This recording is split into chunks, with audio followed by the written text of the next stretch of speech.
میں تو آج بھی اس کے حصے کے تھپڑ اپنی گالوں پہ برداشت کر رہی ہوں، تو یہ کدھر گیا؟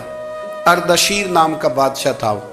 حضرت محدث ابن الجوزی آج سے کچھ 700 سال پہلے لکھتے ہیں. اردشیر بادشاہ بڑا خوبصورت تھا، جوان تھا، بڑا عقل مند تھا. اس نے اس طرح کہ قریب کی ساری ریاستوں پہ قبضہ کر لیا. بڑا عقل مند زیرک تھا، قبضہ ہو گیا.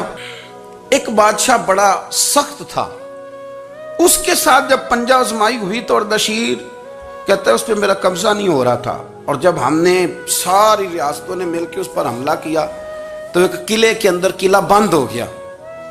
اردشیر بڑا خوبصورت آدمی تھا، بڑا سمجھدار تھا. تو وہ بادشاہ قلعہ بند ہو گیا، اس نے کہا نکلنا ہی نہیں.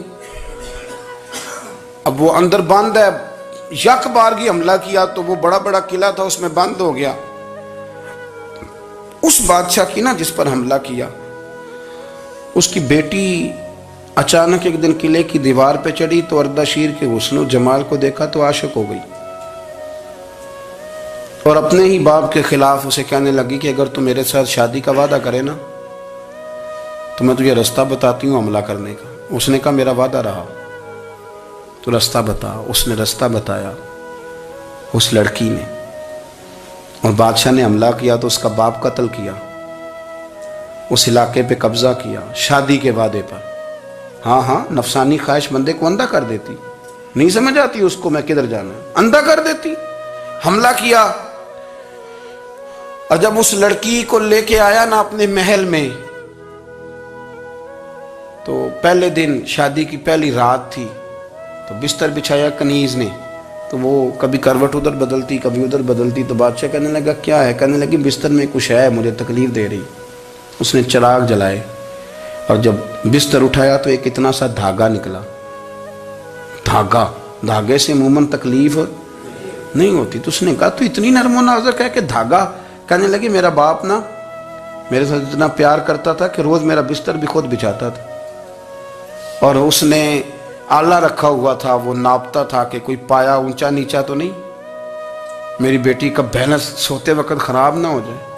اور میرے لیے گوشت اور کپڑے بھی خود پسند کر کے لاتا تھا، کھانے پینے کا خود خیال کرتا تھا. اردشیر کہنے لگا اچھا وہ اتنا پیار کرتا تھا، اور پھر تو نے اس کے ساتھ کیا کیا؟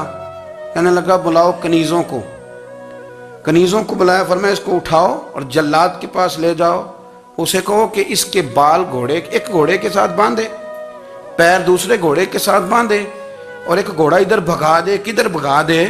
یہ جس کے باپ نے اتنا پیار کیا، یہ نفس کی اتنی غلام ہے کہ اس کی وفادار نہیں رہی تو میری وفادار کیسے بنے گی؟ اس نے اتنے نازوں سے پالا کہ دھاگا اسے برداشت نہیں.